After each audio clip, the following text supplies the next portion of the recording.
guys, it's Sarah. Sorry that I have not posted in such a long time. It's just been chaotic and lots has happened since the last time I was on here. So let me fill you guys in. Today is Friday, June 3rd, 2022. I'm about to be 6 months post-op from my right scalenectomy and my appendectomy. So let me backtrack. I had my right scalenectomy December 9th, and then I had the emergency appendectomy December 15th. Well, after the appendectomy, the surgeon said that I still had potential infection in my stomach because of how severe the rupture was and how long it stayed in my body. They were going to put me on 14 days of IV infusion, which was going to be antibiotic around the clock every 8 hours. So got discharged from the hospital, came home, did my antibiotics.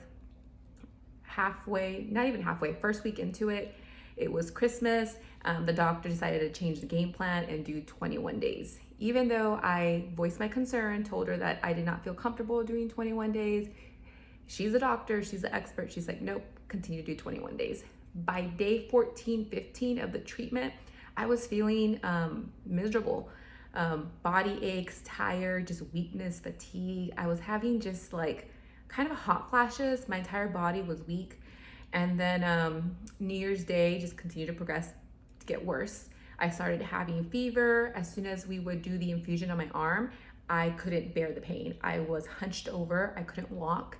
I have a fever, 101, 102. I contacted the doctor and they told me to continue to take the antibiotic, to not stop for any reason, that because of how severe my infection was, I needed to finish the entire course, and that for basically no reason stop taking it. So I continued to follow the doctor's orders since they are, the experts on this.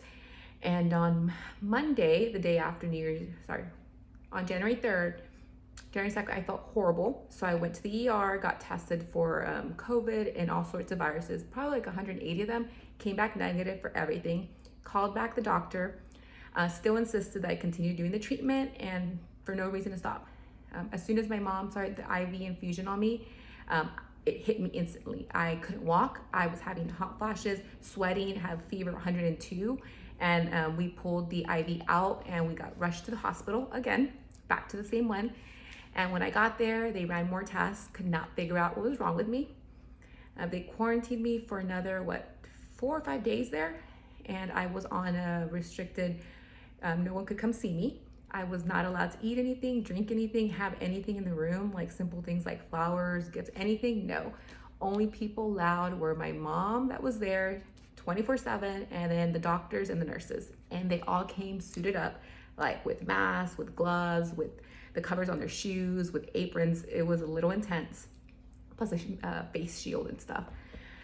So since they couldn't figure out what was wrong with me, ran all sorts of tests. Later they come and find out that I had something called drug fever, which is caused when you're overprescribed medicine. So from what I've gathered and talking to other doctors, the doctor overprescribed me. They killed my immune system. My white blood cell count dropped to less than 1,000. So I was at high risk of potentially dying if I were to catch any sort of thing like a cold or any sort of virus. So I stayed in the hospital until I recovered. And then not to mention my venogram, angioplasty for my TOS got pushed back again. So at this point, I didn't start physical therapy until February.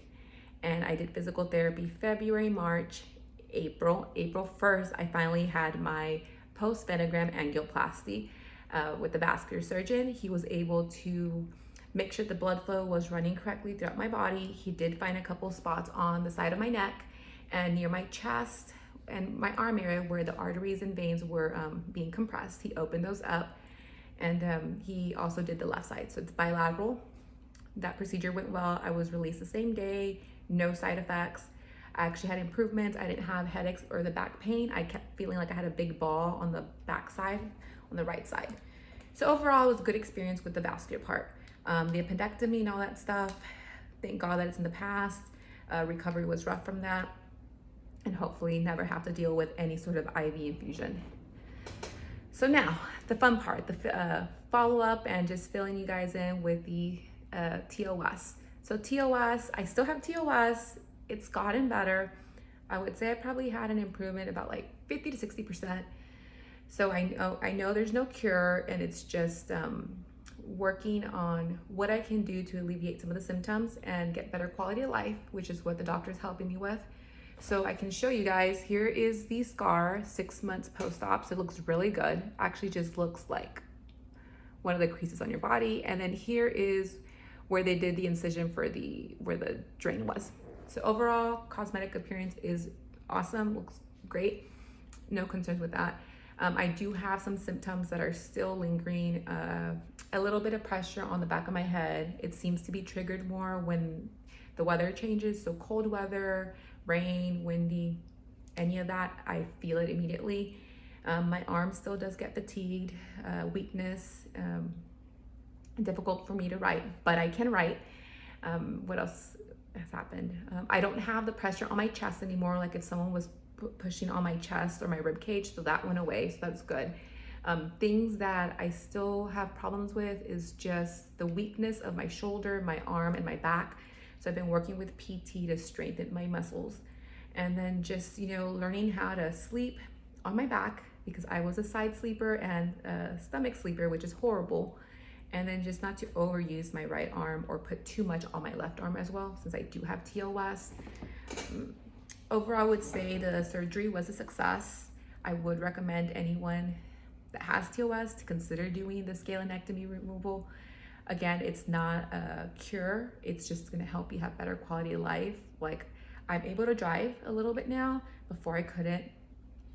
I can't do long distances. I can't be in the car that long, but I'm able to drive myself to doctor appointments right now. And then I can partake on some simple daily activities as well. I can brush my teeth now. Blow drying is so difficult because your arm's up for an extended period of time. Writing is difficult, but I can write. The shakiness in my arm went away, so my arm used to just shake from lifting it. That's gone.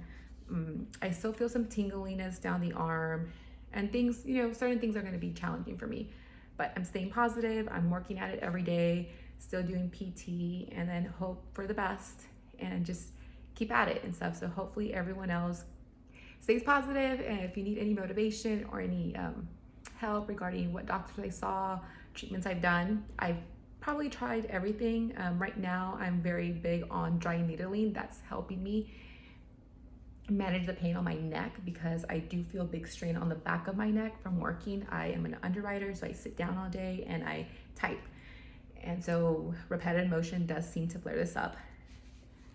So yeah, you guys, if you need anything, let me know, message me. And then July 15th, I believe, is my 3-month post-op for the venogram, to talk to the doctor and see if I made any progress and what the next step is.